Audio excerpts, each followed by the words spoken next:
January 26th, we observe Republic Day.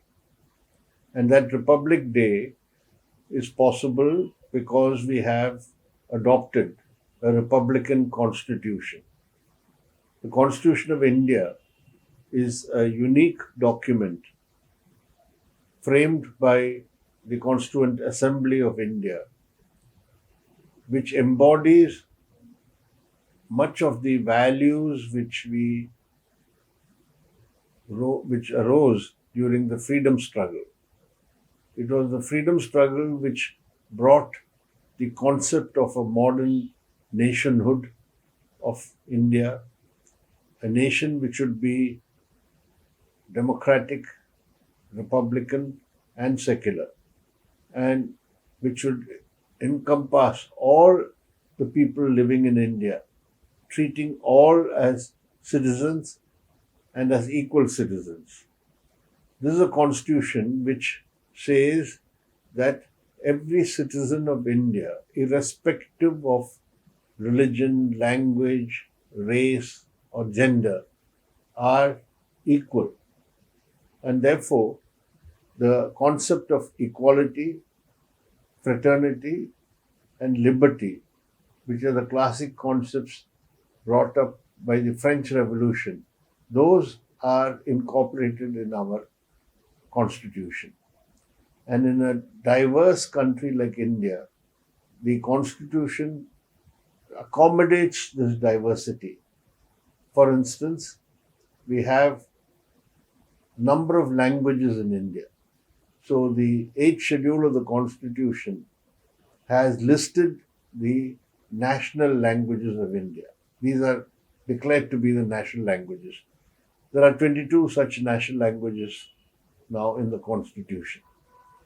This Constitution also sets out the framework for the federal structure.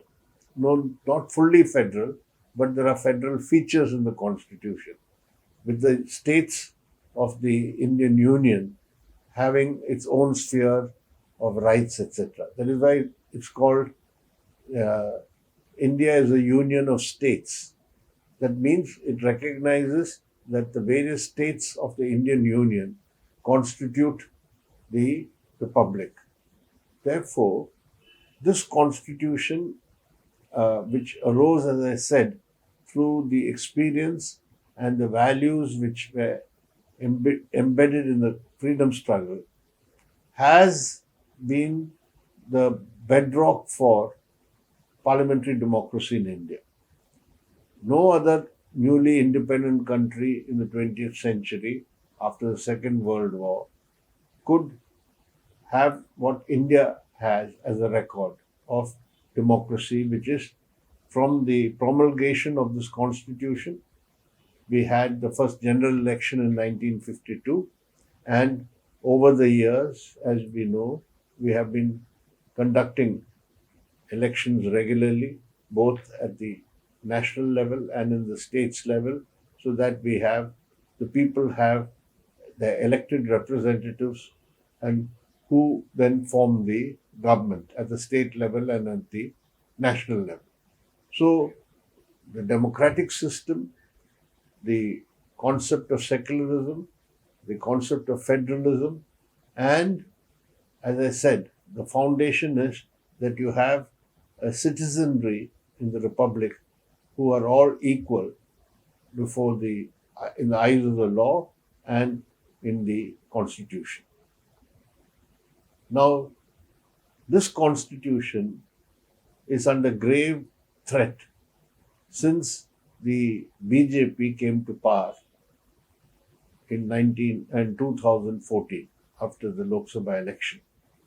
The BJP is a front for the Rashtriya Swayamsevak Sangh. And from the outset, the Rashtriya Swayamsevak Sangh has not accepted the Constitution of India. First of all, because it did not share the values of the freedom struggle. The RSS refused to be part of the freedom struggle. For that, its Hindutva ideology says that the real enemies for the Hindu nation are the Muslims. And therefore, our fight is against the Muslims, not against British rule. So they did not share or participate in the freedom struggle, and they had no role in the formulation of constitution. And when the constitution was being adopted, in fact, the RSS said Manusmriti would be a better basis for the constitution. The Manusmriti, which is a religious book which says women and the lower caste must be treated as subordinates, cannot be treated as equal. This is the outlook of the RSS and the Hindutva forces. And therefore, now that they are in power, we have seen in the last 8.5 years systematic efforts to subvert the constitution from within. While maintaining the facade of the constitution, every principle which enshrined in the constitution is sought to be undermined and distorted. Secularism, which says that all religions should be treated equally in India. Today you have a government and a prime minister who privileges one religion, Hinduism. The prime minister himself presides in official ceremonies on laying the foundation of the temple like the Ram temple, on renovation of the temple premises like the Vishwanath corridor in Kashi, and day in and day out goes to religious functions in his capacity as the prime minister. Starting from that, down below, the targeting of minorities, Muslims particularly, even Christians in some places, depriving them of their basic rights. As citizens, Muslims in BJP ruled states like Madhya Pradesh, Gujarat, etc., you find they are not got the same rights and status as others just because they are Muslims.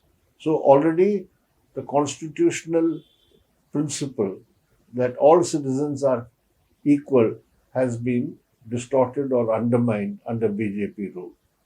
The other aspect, serious aspect, is the various bodies under the constitution. The very structure of the constitutional scheme is sought to be undermined. An authoritarianism of the type which will undermine the role and independence of other constitutional bodies like the court, the Supreme Court, like the armed forces, like the bureaucracy. All of them are being made totally to work at the behest of the interests of the ruling party at the center, or they are being sought to be infiltrated and packed with personnel who will do the bidding of the ruling party. Right now, this target is the Supreme Court. After already taming the bureaucracy, after taming the Election Commission of India, after using central agencies like the CBI and the ED, etc., in an unconstitutional manner against political opponents, now the effort is to undermine the integrity and independence of the judiciary also. So, what is happening is a RSS project to usher in a Hindu Rashtra.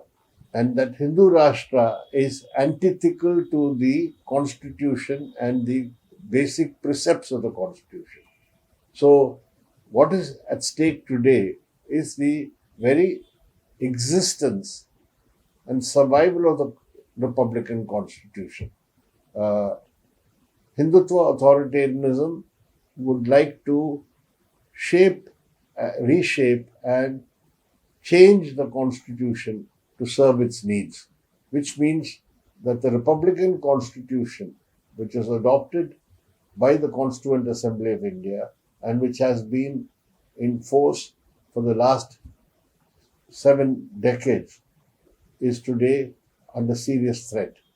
It becomes the responsibility of every citizen of India, every democratic minded person in India to rise up to fend off this threat to the Constitution of India.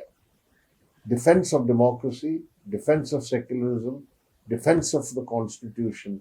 This should be the watchword for all of us in the coming days.